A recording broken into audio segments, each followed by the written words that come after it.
Answers मैंने mark किए हुए हैं।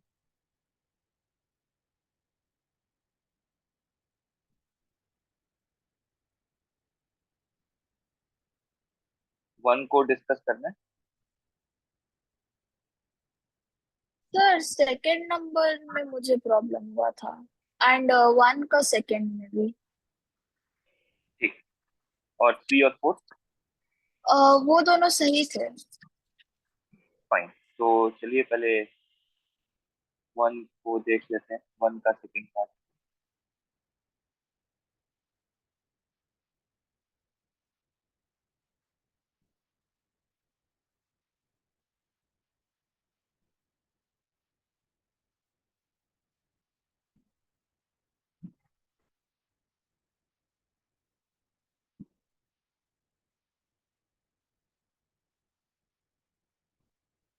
तो सबसे पहले अगर आप देखेंगे तो पहला चार्ज पॉजिटिव है, तो जो फील्ड क्रिएट होगा वो होगा अवे। दूसरा चार्ज नेगेटिव है तो टूवर्ड्स। तीसरा चार्ज भी पॉजिटिव है तो अवे। उसके बाद हम E1 की वैल्यू निकाल लेंगे।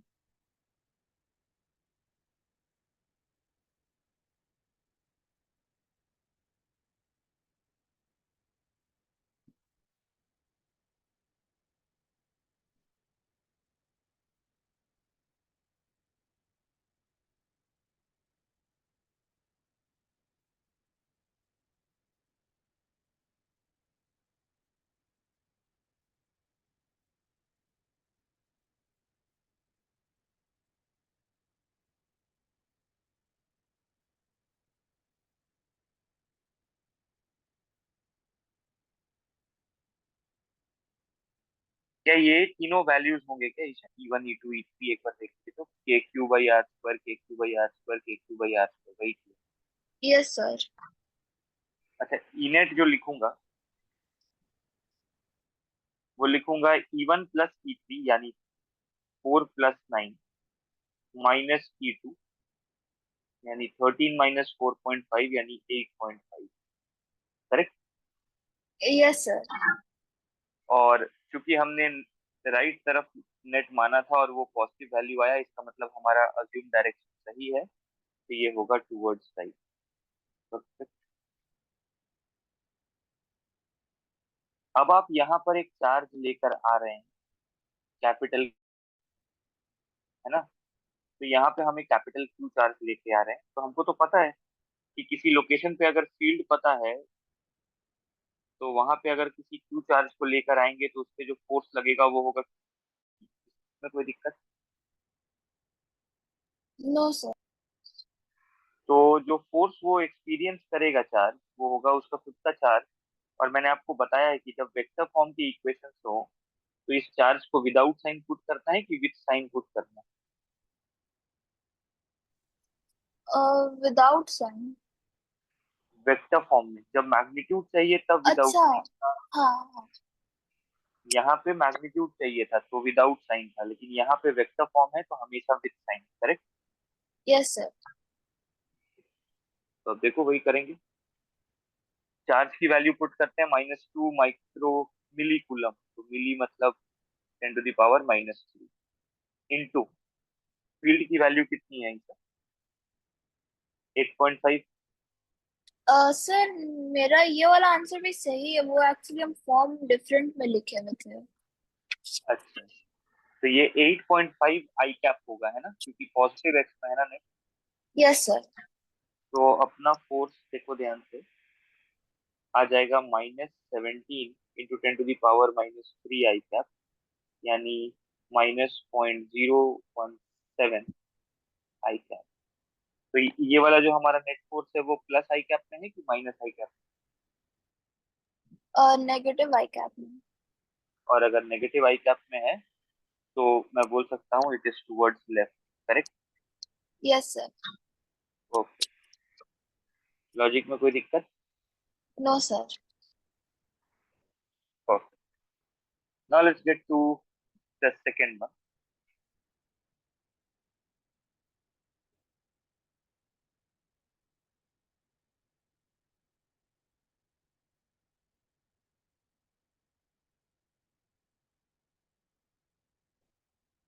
Okay. The electric field at O is perpendicular to the hypotenuse. Okay. So let us,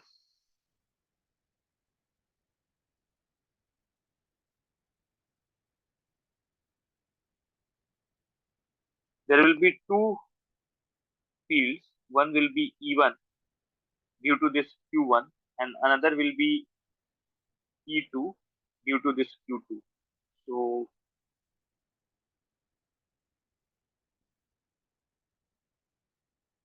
are we clear with this? The resultant of these two has to be perpendicular to the hypotenuse. So I want E net to be in this direction. Everything fine with this, Isha? Yes, sir. Okay. अब क्या है कि अगर ये angle theta है तो ये angle भी थीटा होगा, और ये एंगल 90 माइनस थीटा होगा। इससे अग्री करते हैं? Yes sir. और मैं ये भी क्लेम कर रहा हूँ कि tan थीटा जो होगा, क्योंकि ये E2 है, ये E1 है, तो tan थीटा जो होगा वो होगा E1 बाई E2। एक बार इस बात को देख लो, क्योंकि ये E नेट है ना, तो यहाँ पे एक पैरेललोग्राम बनेगा और ये E1 के बराबर होगा, तो tan थीटा आ जाएगा। कोई दिक्कत है क्या? No sir. यहाँ पे मैं आपको वो पैरेललोग्राम दिखा देता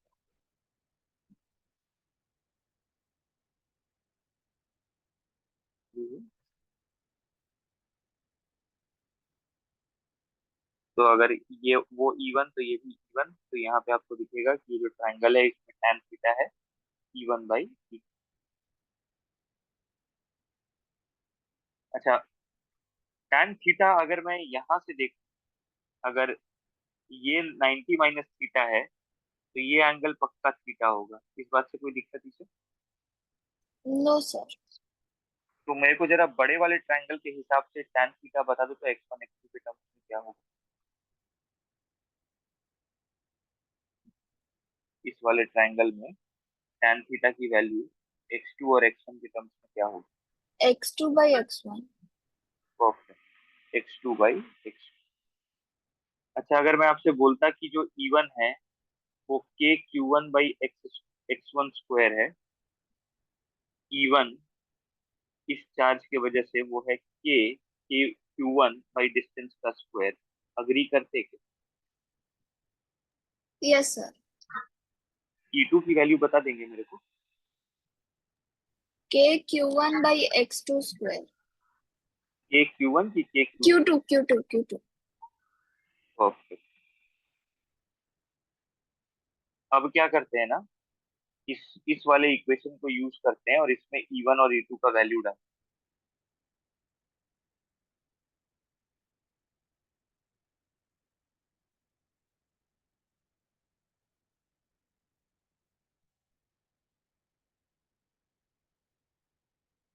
यहाँ से आप सिंप्लीफाई करो ईशा, और Q1 Q2 की वैल्यू बताओ। k रहेगा कि कैंसिल आउट कर जाएगा? कैंसिल आउट हो जाएगा। बाकी थोड़ा सा रीअरेंज करो और फिर देखो यहाँ पे क्या वैल्यू आ रहा है। ये शायद ऐसा बन जाएगा।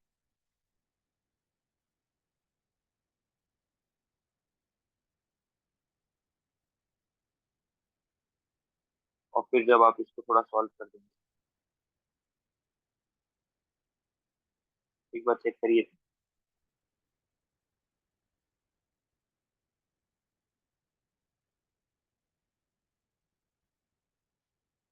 ठीक है। Yes sir. पूरा क्वेश्चन बस इस बात पे था कि आप बस ये डायग्राम में समझ पाए कि आपको जो इनेट चाहिए वो हाइपोटेन्यूज के परपेंडिकुलर है, तो वहां से थोड़े एंगल्स रिलेट कर। अप्रोच में कोई दिक्कत? No sir. चलिए आगे बढ़ते हैं फिर हम लोग। अब मान लो कि हमारे पास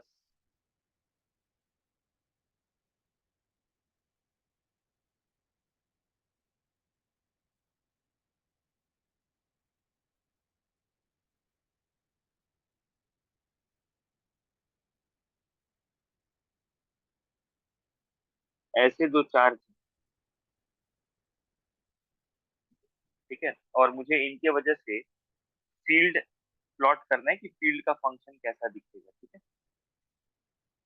तो मेरे को एक बात बताओ कि अगर मैं इस पॉइंट पर हूँ, very close to small q, तो इसके द्वारा क्रिएटेड फील्ड बहुत छोटा कि बहुत बड़ा?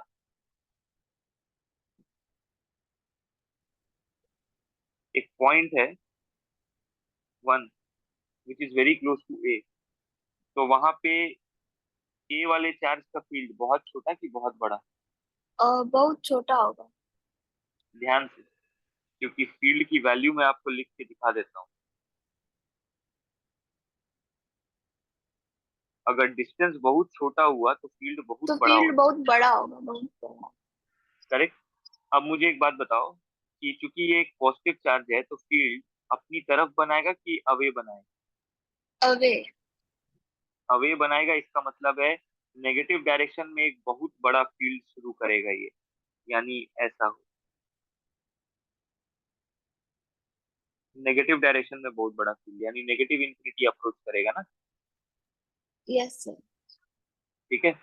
अच्छा मुझे एक बात बताओ कि जैसे हम इस लाइन पे बहुत दूर आ जाएंगे क्यू और इस क्यू से, तो फील्ड रहेगा कि ऑलमोस्ट जीरो हो जाएगा? Almost zero. ऑलमोस्ट जीरो, इसका मतलब है कि यहाँ पे ऑलमोस्ट जीरो। अच्छा कभी ऐसा कैसा हो सकता है क्या कि यहाँ पे फील्ड कहीं पे जीरो हो जाए, इस रीजन में कहीं पे फील्ड जीरो हो जाए? ऐसा पॉसिबल है रीजन वन में? No sir. ऐसा आप क्यों कह रहे हो वो बताओ। क्योंकि फील्ड जीरो होने के लिए क्यू को जीरो होना होगा, क्योंकि के कांस्टेंट है। नहीं, लेकिन दो है ना, ऐसा हो सकता है ना कि एक फील्ड इधर बनाए और उतना ही दूसरा फील्ड इधर बनाए, तो कैंसिल हो सकता है कि नहीं हो तो कुछ, हाँ कैंसिल हो सकता है। सकता? तो रीजन वन में कोई ऐसा पॉइंट आप सोच पा रहे हो जहाँ पे फील्ड जीरो हो सकता है, या कोई भी ऐसा पॉइंट नहीं होगा जहाँ पे फील्ड जीरो हो सकता फील्ड जीरो एक कहीं पे तो होगा ही। है? चलो उसका भी मैं आपको लॉजिक देता हूँ। अगर आप रीजन वन में कोई भी पॉइंट देखेंगे, तो ये वाला प्लस क्यू किधर फील्ड क्रिएट करेगा? टुवर्ड्स की अवे, अवे। यानी इधर के। और ये भी एक पॉजिटिव चार्ज है, तो बी भी किधर फील्ड क्रिएट करेगा? अवे। दोनों का डायरेक्शन डिफरेंट की ऐड होगी? ऐड होगा। कभी भी ऐड होके दोनों जीरो रिजल्ट दे सकता है? No sir. इसका मतलब है रीजन वन में कोई भी ऐसा जगह होगा क्या जहाँ पे फील्ड जीरो होगा? No sir. तो मैं यहाँ पे कंक्लूजन भी लिखते जा रहा हूँ। Region one has no points where field is zero. सही चल रहा है? Yes sir. तो मेरा ग्राफ इस रीजन में कभी भी इस एक्सिस को कट नहीं कर सकता, क्योंकि एक्सिस को कट करेगा मतलब फील्ड कितना होना होगा? जीरो होना होगा। तो फिर तो मेरा ग्राफ आसान हो गया। मेरा ग्राफ इस रीजन में ऐसा है।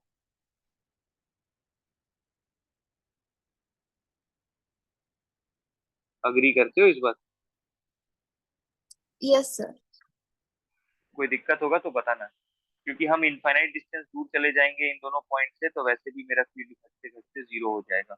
और जब हम इसके बहुत करीब रहेंगे तो मेरा फील्ड बहुत हाई वैल्यू लेगा, लेकिन नेगेटिव डायरेक्शन में लेगा, मतलब वो नेगेटिव इन्फिनिटी जा रहा है, ठीक है। Yes sir. अच्छा ये अच्छा ये पॉइंट टू पे फील्ड बहुत कम होगा कि यहाँ भी बहुत ज्यादा होगा? उधर भी बहुत ज्यादा होगा फील्ड। लेकिन बहुत ज्यादा होगा, लेकिन ये पॉजिटिव चार्ज इस बार जब अवे बनाएगा आपके से, तो इस बार ये फील्ड नेगेटिव की पॉजिटिव?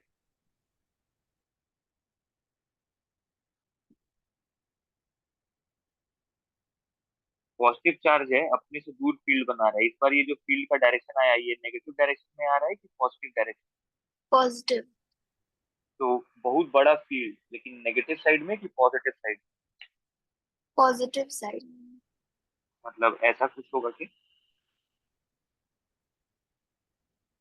अग्री करते हो? जैसे जैसे हम क्लोज आते जा रहे हैं, मेरे फील्ड का वैल्यू देखो कितना ऊपर भाग रहा है, ये सुन, ये फील्ड का मैग्नीट्यूड बता रहा है ना।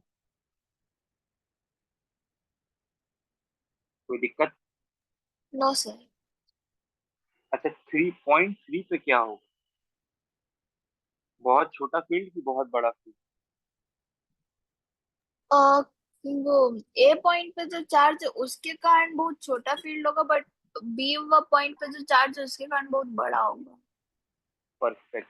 तो मेरे को तो नेट रिजल्ट चाहिए, तो एक भी अगर बहुत बड़ा हो गया तो टोटल बहुत बड़ा हो जाएगा, ये सॉरी। तो जैसे ही हम 3 पॉइंट पे आएंगे तो अब किसका इन्फ्लुएंस ज्यादा होगा, ए का कि बी का? बी का। अब मेरे को ये बता दो कि 3 पे फील्ड बहुत बड़ा है, लेकिन किस साइड, पॉजिटिव साइड कि नेगेटिव साइड? Negative side. का मतलब मेरा ग्राफ ऐसा बनना चाहिए। ठीक है। Yes sir. अच्छा, अब आगे चलते हैं। और मेरे को एक बात बताओ, 0.4 पे कैसा होगा field? बहुत छोटा बहुत बड़ा? अभी भी बहुत बड़ा ग्राफ का वो मैग्नीट्यूड होगा। लेकिन वो पॉजिटिव साइड कि नेगेटिव साइड? पॉजिटिव। इसका मतलब ऐसे। अच्छा, रीजन 3 में, अच्छा, जब एकदम दूर चले जाओगे ईशा तब तो फील्ड जीरो होगा। Yes sir. अच्छा, रीजन 3 में फील्ड किसी पॉइंट पे जीरो हो सकता है? रीजन 3? No sir. क्या लॉजिक है इसका? दोनों का एक ही डायरेक्शन में फील्ड बनेगा, तो फिर वो लोग दोनों मिलके समेशन में वो लोग कभी नेगेटिव नहीं हो सकता। Very nice, perfect. तो इसका मतलब है इधर का भी हमारा ग्राफ सॉर्टेड। और मैं यहाँ लिख देता हूँ, रीजन 3 हैज नो पॉइंट्स,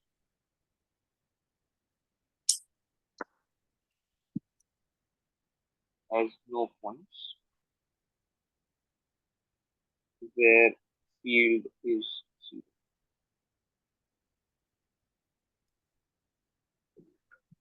अब आते हैं रीजन 2 में। अच्छा, रीजन 2 में एकदम सेंटर पे अगर हम जाएं तो प्लस क्यू जितना एक तरफ क्रिएट करेगा, ये वाला प्लस क्यू उतना ही दूसरी डायरेक्शन में क्रिएट करेगा, ये सॉर्ट। Yes sir. तो वो दोनों रहेगा कि कैंसिल आउट कर जाएगा? कैंसिल आउट हो जाएगा। इसका मतलब एग्जैक्ट सेंटर पे फील्ड कितना ही है? जीरो। इसका मतलब है कि मेरा ग्राफ सेंटर पे यहाँ से पास होना चाहिए, और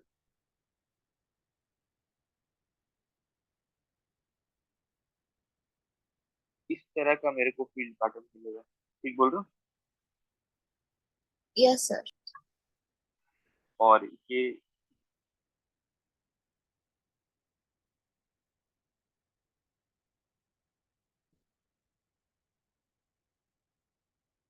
तो ये ग्राफ कैसे प्लॉट हुआ ये समझ पाए हैं क्या हम लोग? Yes sir.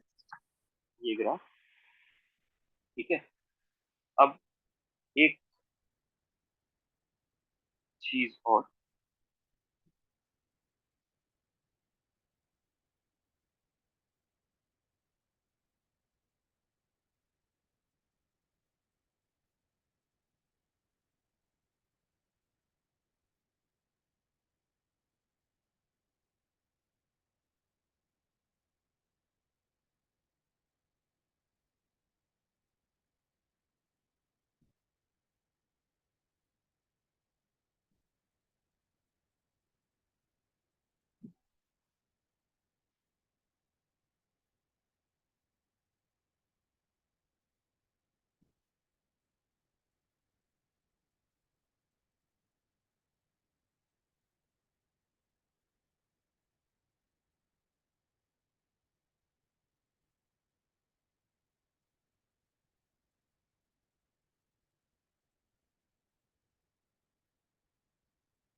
I am looking for the answer of this issue.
Region बता दो पहले, कौन से रीजन में होगा 1 2 या 3?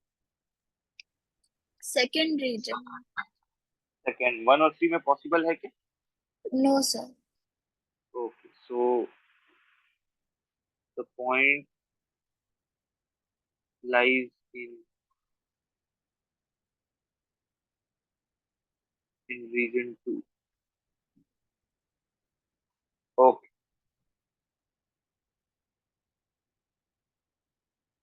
Now the distance.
√2d का डिस्टेंस पे है।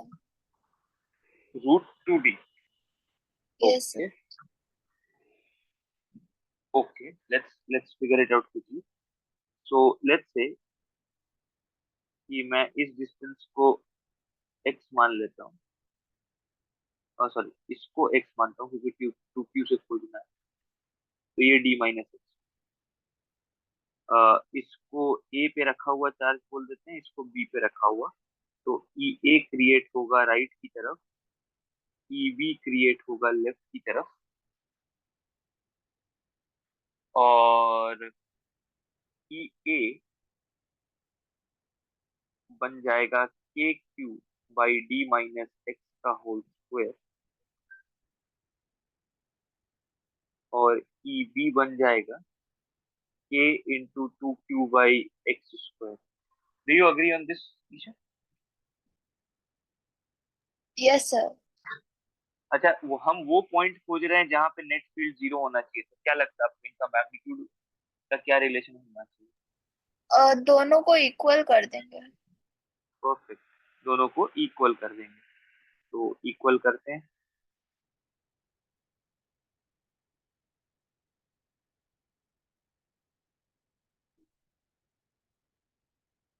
तो मेरे को दिख रहा है कि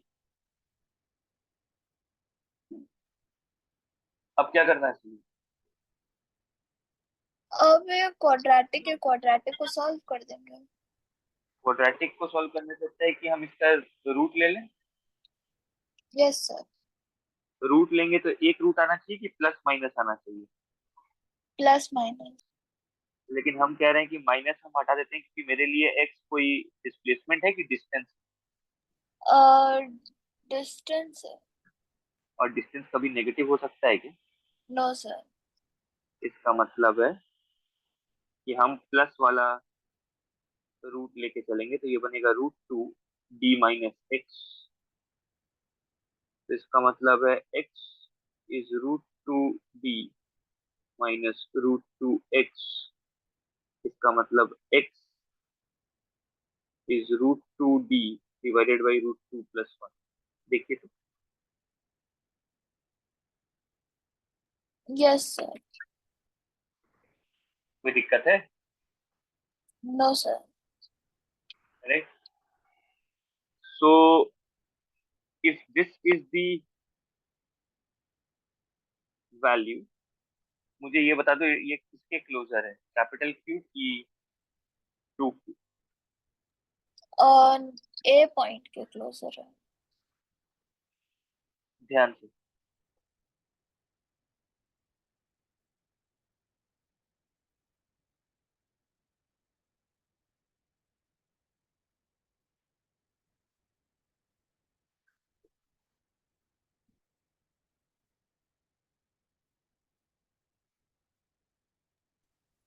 सर ये ए पॉइंट के क्लोजर क्यों नहीं होगा?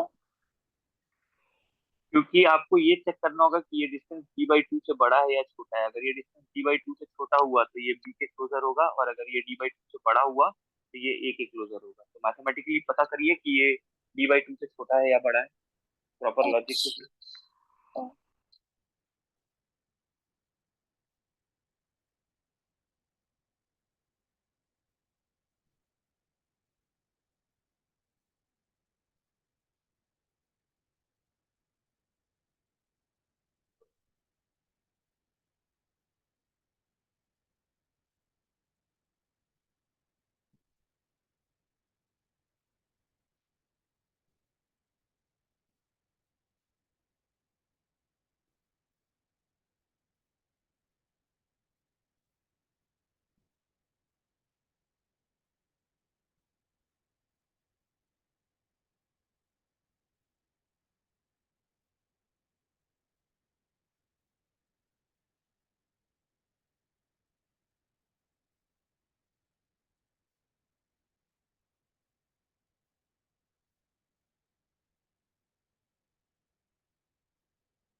सर 2Q से ज्यादा क्लोजर है।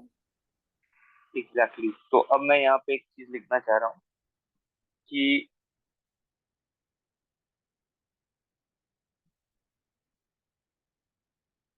Point where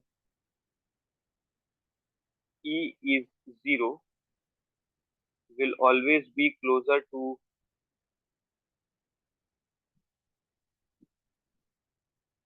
charge of larger mass, will always be closer to charge of larger।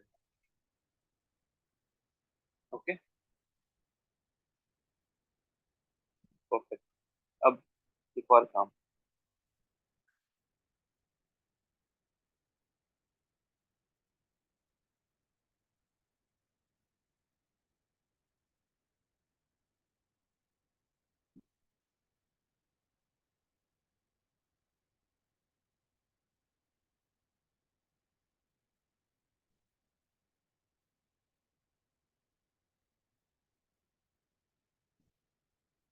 अब मेरे को इसका भी वैसे ही फील्ड पैटर्न चाहिए जैसा अभी हमने इसका बनाया था ना।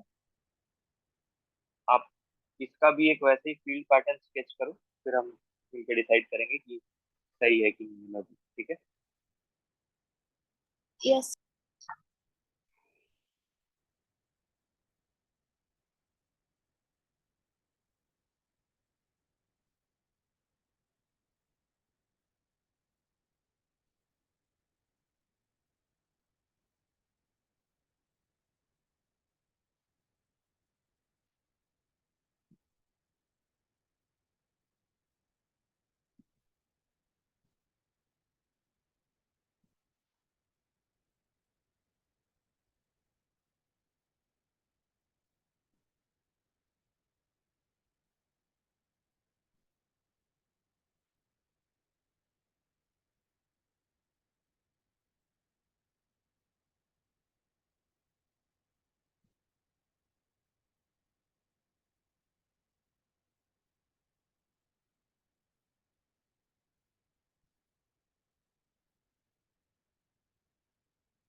सर ड्रॉ कर ली।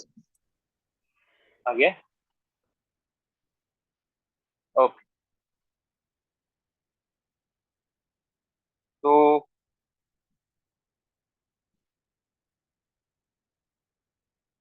अब एक काम करते हैं इसमें, जब हम क्यू के लेफ्ट में होंगे, क्यू के लेफ्ट में, तो बड़ा फील्ड बनेगा लेकिन नेगेटिव फील्ड बनेगा। इस रीजन में कहीं भी फील्ड जीरो नहीं हो सकता है, तो मेरे हिसाब से इंफिनिटी पे जाते जाते फील्ड जीरो हो जाएगा। तो ये आपने सही बनाया है। Yes sir. और इस क्यू के राइट साइड में फील्ड फिर से बड़ा होगा लेकिन पॉजिटिव होगा, तो इस तरह का होगा। इस तरफ का फील्ड, टू क्यू के पास का फील्ड लेफ्ट साइड में बड़ा होगा लेकिन नेगेटिव साइड में होगा। टू क्यू के राइट साइड का फील्ड बड़ा होगा लेकिन पॉजिटिव होगा। अच्छा, इस रीजन में कहीं पे फील्ड जीरो हो सकता है क्या? No sir. तो फिर तो इंफिनिटी पे ही जाके जीरो होगा। अच्छा, बीच में एक जगह ऐसा होगा जहाँ पे फील्ड जीरो हो सकता है, वो किसके क्लोजर होगा, क्यू की प्लस टू क्यू? +2Q।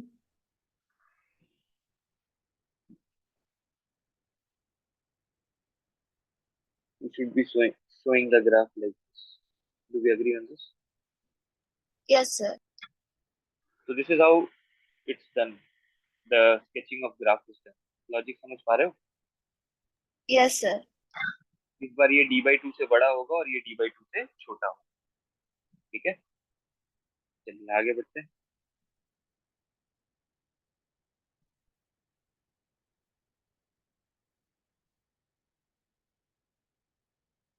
ये एक बढ़िया क्वेश्चन,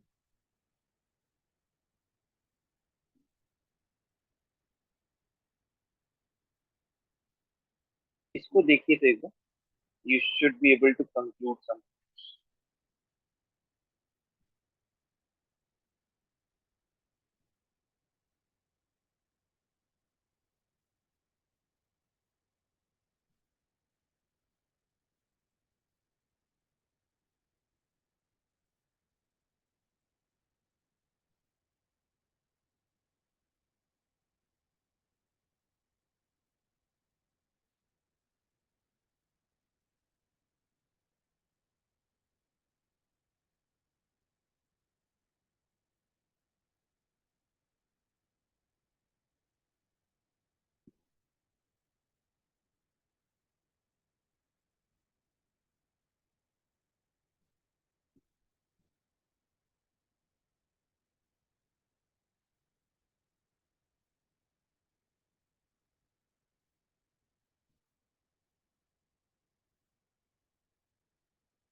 सर ऑप्शन सी है क्या?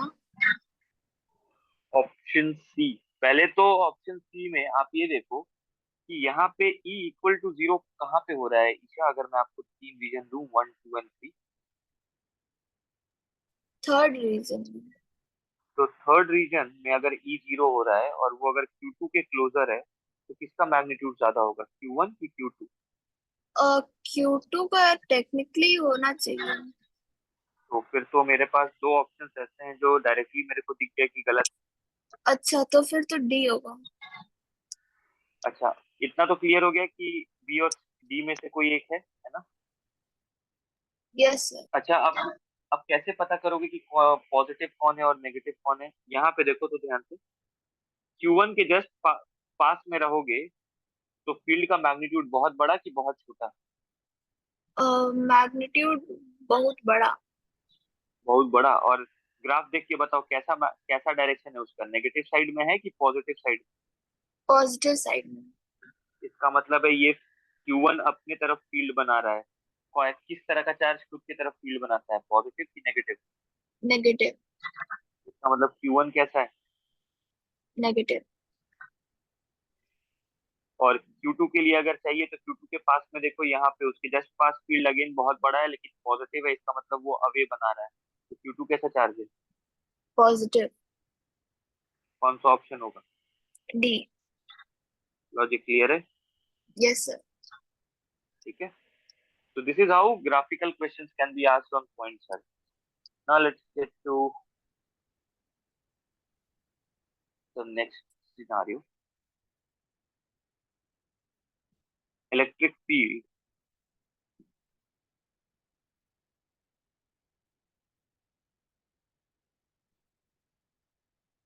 along the axis of a ring, obviously uniformly charged.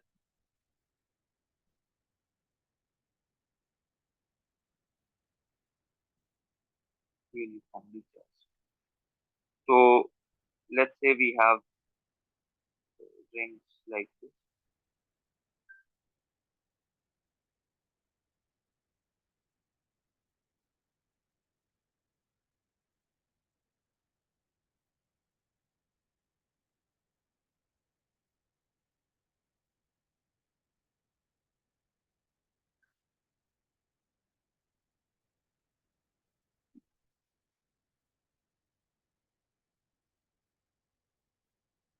DQ charge है। इस DQ चार्ज की वजह से जो फील्ड बनेगा वो ऐसा बनेगा, DE। कोई यस सर। दिक्कत यार? अब ये DE का वैल्यू देखना, DE का वैल्यू लिख रहा हूँ।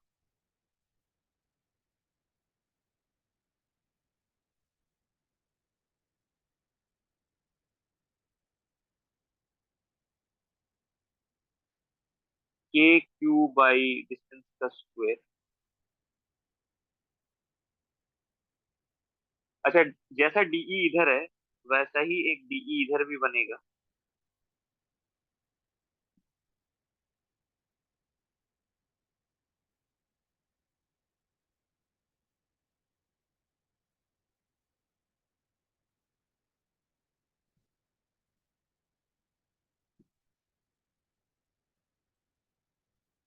तो DE साइन थीटा रहेगा कि कैंसिल कर जाएगा? कैंसिल हो जाएगा। तो मेरे काम का DE है कि DE कॉस थीटा है? DE cos theta.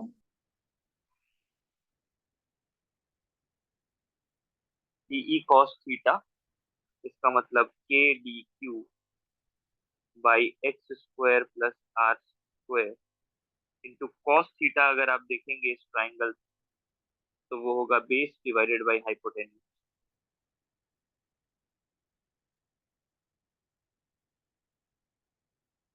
इन सबको इंटीग्रेट कर दो तो आप देखेंगे आपको ई नेट मिल जाएगा।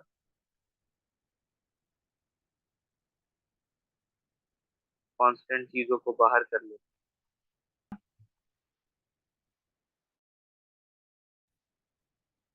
क्योंकि साइन थीटा कंपोनेंट रहेगा, कैंसिल आउट कर जाएगा। कैंसिल आउट हो जाएगा।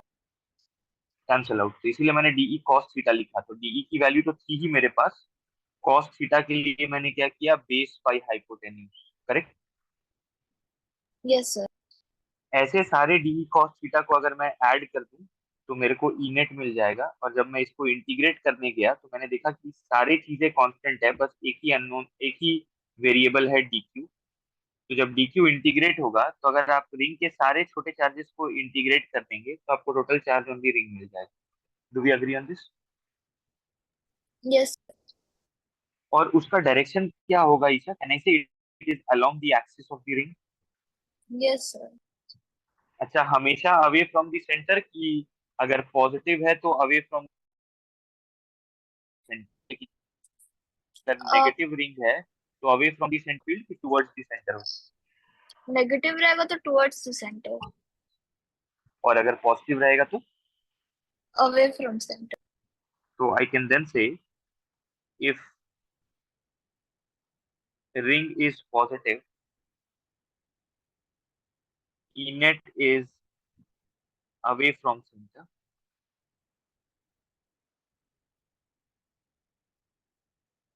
If ring is negative, E net is towards the center. Towards the center. Do we agree on this? Yes. तो ये फिर हमारे लिए मैग्नीट्यूड है, यहाँ से अपन सिर्फ मैग्नीट्यूड निकाल रहे हैं। अच्छा, जब मैग्नीट्यूड निकाल रहे हैं तो क्यूब को without sign with sign put करें कि विदाउट साइन पुट करें? सिर्फ मैग्नीट्यूड निकालना है। विदाउट। ओके।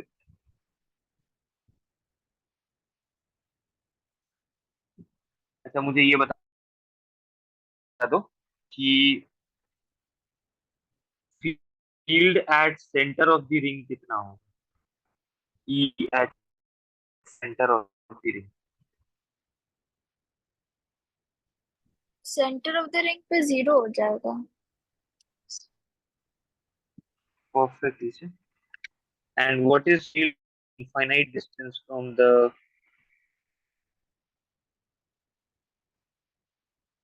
ring? उसमें भी 0 हो जाएगा।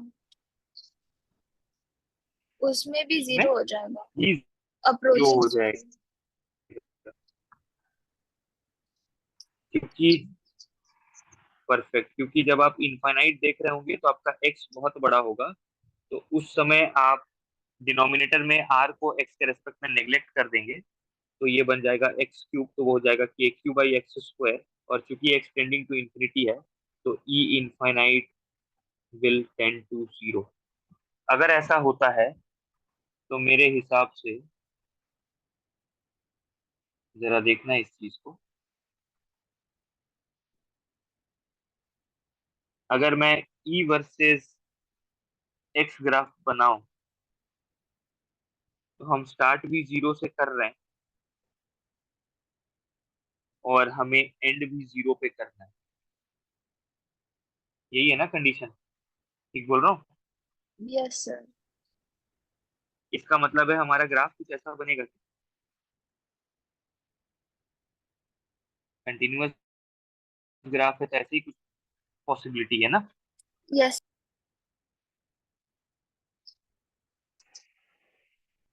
कैन आई से कहीं ना कहीं एक डिस्टेंस होगा जहां पे मैक्सिमा मिलेगा, एक ऐसा डिस्टेंस होगा ऑन द एक्सिस जहां मैक्सिमा मिलेगा। Yes sir. क्या आप मेरे को बता सकते हैं एक्स का वैल्यू कितना होना चाहिए जिसका दैट ये मैक्स मिले? x/√2। X by root two की आर बाई रूट? r/√2। और कैसे कैलकुलेट करोगे उस पॉइंट को? सर वो मुझे याद नहीं, वो बस मुझे ये सोल्यूशन याद है। अच्छा, चलिए उसको समझ लेते हैं। आप वो जो सोल्यूशन आपने कहा वो बिल्कुल सही है, लेकिन उसको समझते हैं कि कैसे अपन डेराइव कर पाए हैं इस चीज को, है ना? तो ये है ना अपने पास फील्ड, और मेरे को इसी चीज को मैक्सिमाइज करना है। आपको याद है किसी भी चीज को आपको मैक्सिमाइज करना होता है तो DE by d x equal to zero, उसको वेरिएबल के टर्म्स में डिफरेंशिएट करके उसको जीरो से इक्वेट करते हैं। सही बोल रहा हूँ? Yes sir.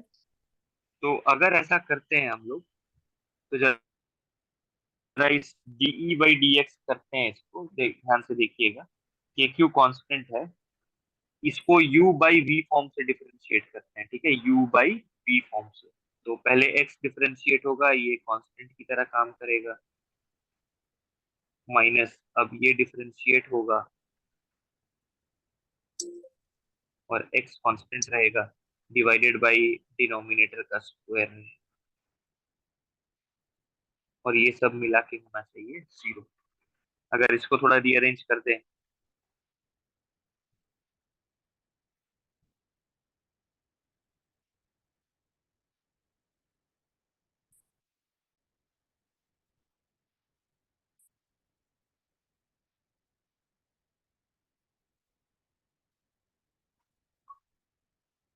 अगर x square plus r square का पावर हाफ को कॉमन निकाल लें,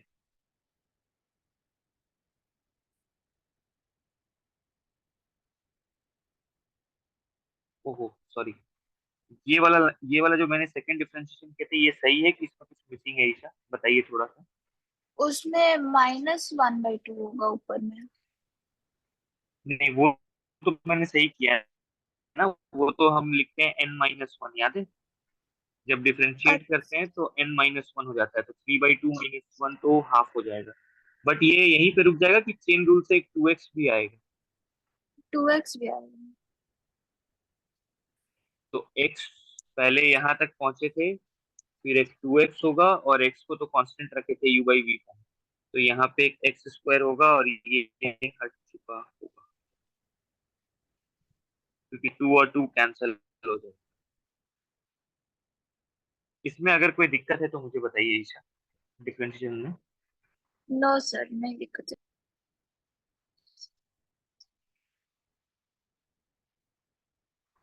तो अब अगर इस चीज को जीरो होना है तो दो ही पॉसिबिलिटी है, या तो पहला ब्रैकेट जीरो हो या दूसरा ब्रैकेट जीरो हो। कौन सा ब्रैकेट जीरो होगा? पहला ब्रैकेट कि दूसरा ब्रैकेट? पहला ब्रैकेट तो दो पहला दो स्क्वायर्स का ब्रैकेट। समेशन है, दो दो स्क्वायर्स का समेशन कभी जीरो हो सकता है? No sir. तो यानी दूसरा वाला ब्रैकेट को जीरो होना होगा, इसका मतलब है r square minus 2x square को जीरो होना होगा। इसका मतलब है 2x स्क्वायर आर स्क्वायर के बराबर है, यानी x square r square by two के बराबर है, यानी x plus minus r by root two के बराबर है, लेकिन x मेरे लिए एक डिस्टेंस है, तो माइनस साइन को लेंगे कि नेग्लेक्ट करेंगे? नेग्लेक्ट करेंगे।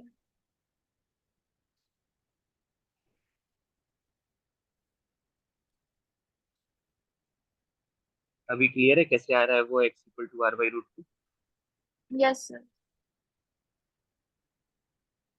तो आपको जिस भी फंक्शन को मैक्सिमाइज या मिनिमाइज करना है, आपको उसको वेरिएबल के टर्म्स में डिफरेंशिएट करके जीरो से इक्वेट करना चाहिए। ठीक है, यस सर। ओके। तो फिर आप मुझे इसका जवाब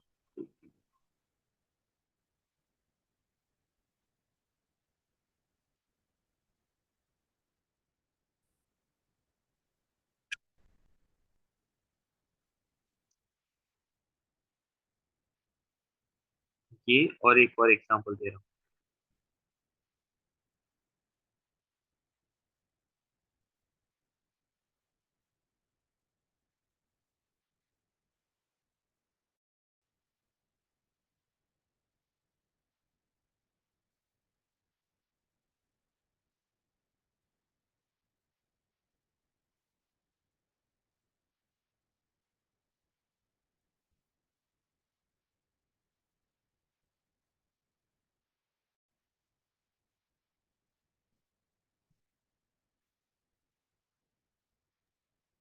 सर फर्स्ट का आंसर बी है।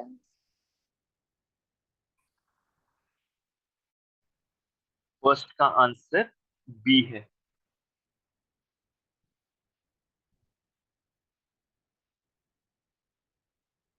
एक बार वैल्यूज अगर हम लोग पुट करें, तो ये Emax कैलकुलेट करना पड़ेगा. Just let me finish this one and then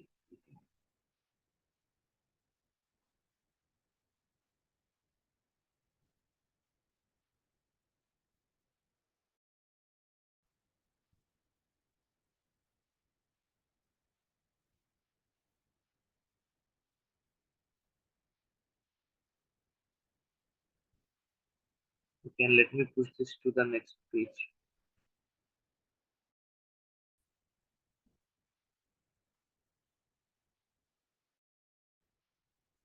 okay.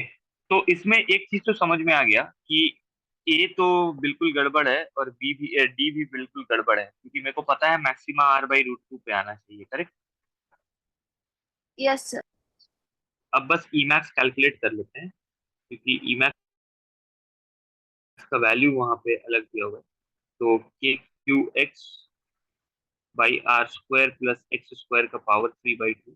तो KQR/√2 r² प्लस r²/2 का पावर 3/2. तो KQR/√2 3r² by 2. तो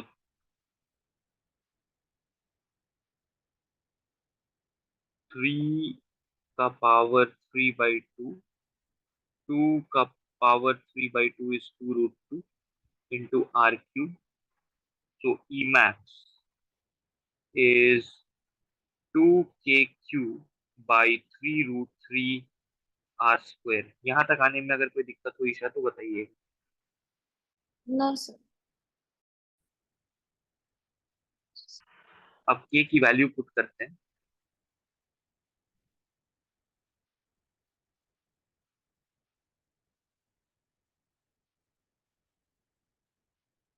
So Emax then turns out to be Q by 6√3 pi epsilon naught r². Perfect.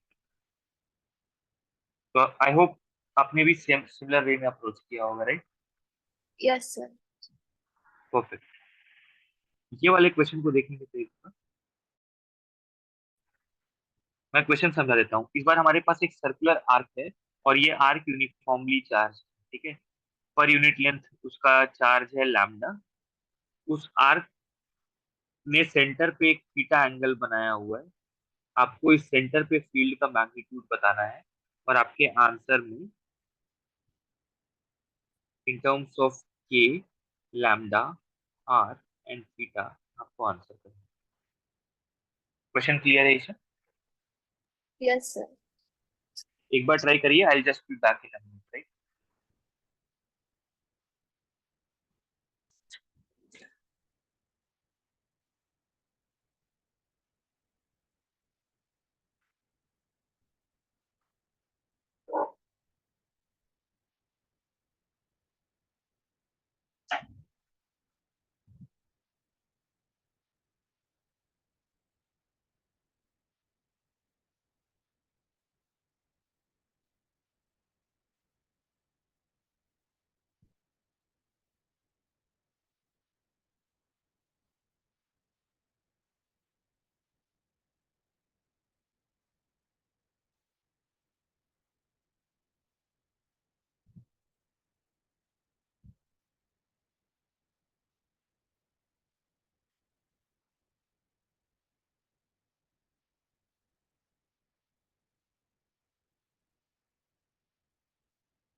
Attempt हो जाए तो बताइए।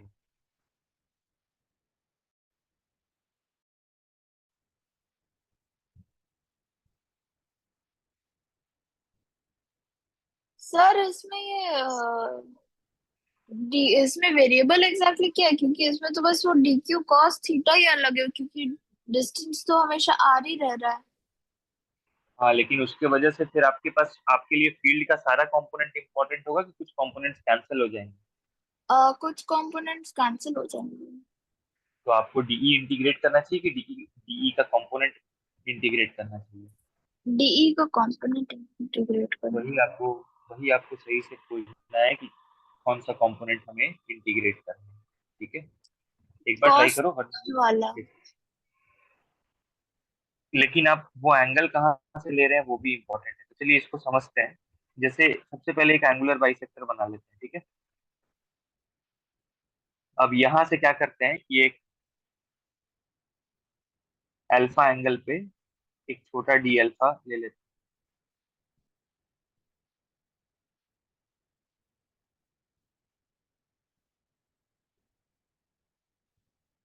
तो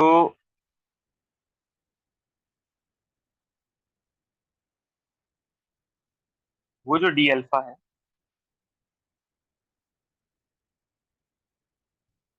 उस पार्ट में कितना चार्ज होगा, इस पार्ट में डी क्यू चार्ज अगर हम माने, तो उस डी क्यू चार्ज की वैल्यू बता सकते हैं क्या?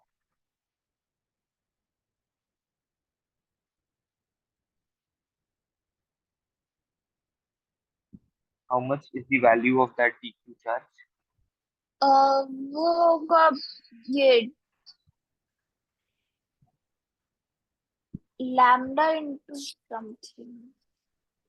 हाँ, सही जा रहे हो। सोचो, lambda charge per unit into length of this segment, nothing but the arc length. और आर्क लेंथ होता है r into d alpha, r into angle subtended at the centre. ठीक बोल रहा हूँ? Yes sir. तो डी क्यू अपना हो गया charge per unit length into length of the segment which is nothing but the arc length, and arc length is nothing but r into angle subtended at the centre. अच्छा, उसके वजह से जो field create होगा वो इसी line में create होगा,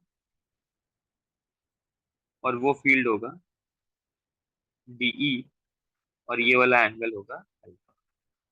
अच्छा, डीई को हम लिख लेंगे के into point charge divided by, अब ये एक पॉइंट चार्ज की तरह बिहेव कर रहा है, उसका इस पॉइंट से डिस्टेंस कितना है?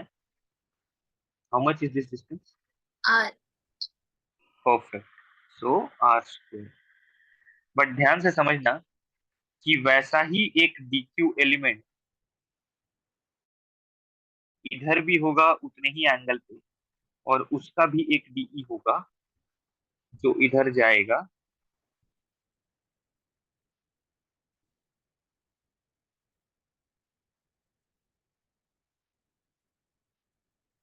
अल्फा एंगल पे।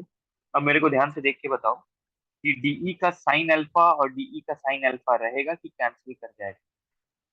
कैंसिल हो जाएगा। इसका मतलब मेरे लिए डीई इंपॉर्टेंट है कि डीई का कॉस अल्फा? डी का कॉस अल्फा। परफेक्ट। तो अब देखो, डीई कॉस अल्फा लिखता हूँ।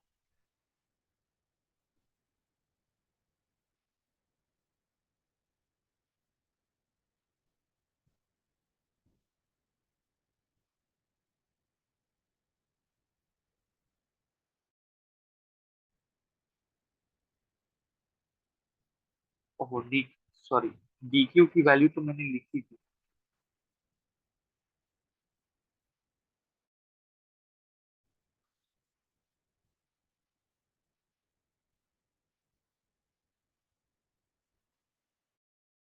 सारे डीई कॉस अल्फा को इंटीग्रेट किया जाए तो अपने को एक इनेट मिलेगा।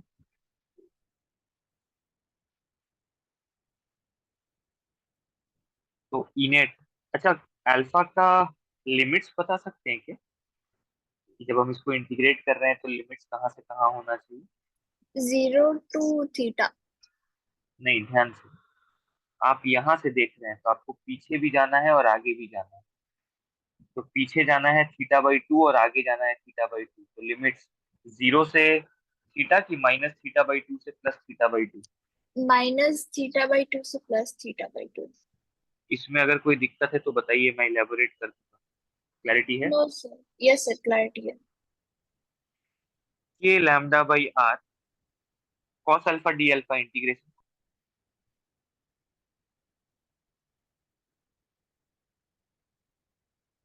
कॉस अल्फा डी अल्फा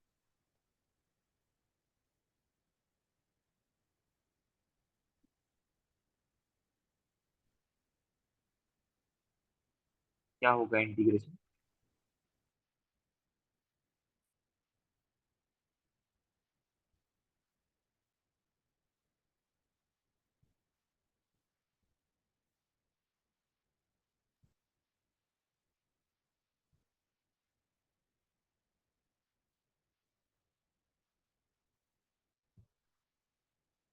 आवाज आ रही है? Yes sir. Cos alpha d alpha integration sine alpha. Sine alpha. Limit से -θ/2 से +θ/2। तो इसको लेके चलते हैं अगले पेज।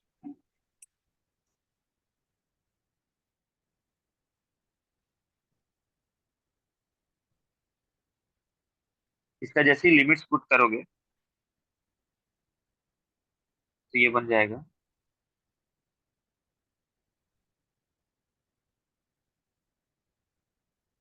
ठीक बोल रहा हूँ?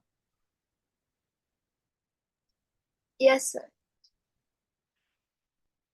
और इसका डायरेक्शन अगर कोई बोलेगा तो डायरेक्शन हमेशा ऐसे निकालेंगे, ध्यान देना।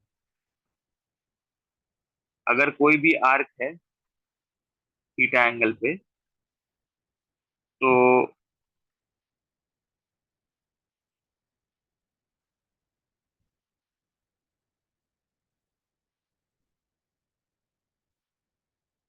अगर वो पॉजिटिव आर्क है तो फील्ड होगा along the angular bisector but away from the arc। और अगर वो नेगेटिव है तो भी field along the angular bisector ही होगा, लेकिन इस बार away from the arc की towards the arc। टुवर्ड्स दिया।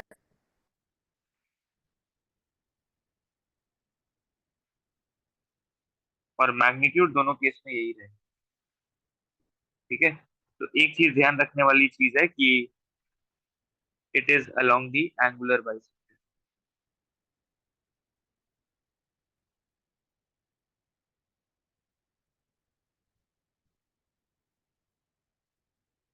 क्या ये लॉजिक क्लियर है क्या इसमें? Yes sir. कोई दिक्कत इसमें? No sir. बस एक क्वेश्चन कर लेते हैं और आज यहीं तक रखेंगे।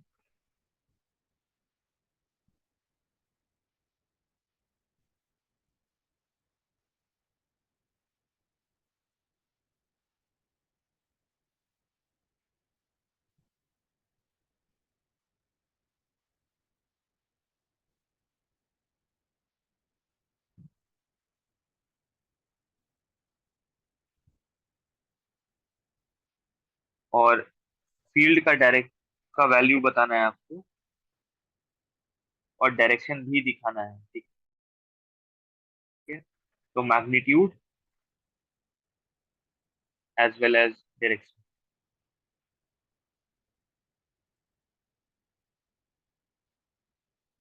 ऑफ ई एट सी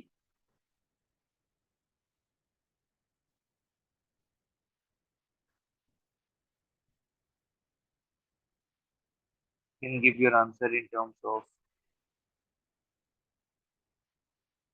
के लैम्डा।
मैग्नीट्यूड क्या लगता है इसमें क्या होगा?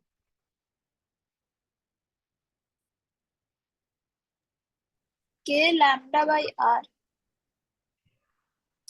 तो हमारे पास फॉर्मूला है 2 k lambda by r into sign.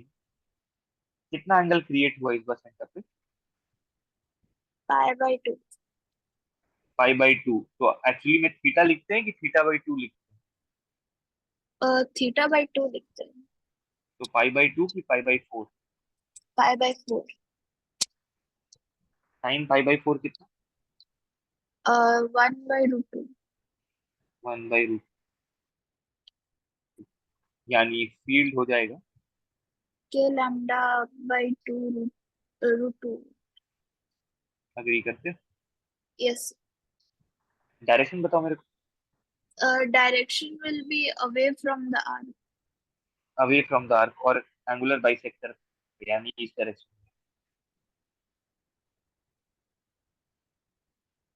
इस लाइन पे, एंगुलर बाइसेक्टर वाले लाइन पे और अवे फ्रॉम द आर्क।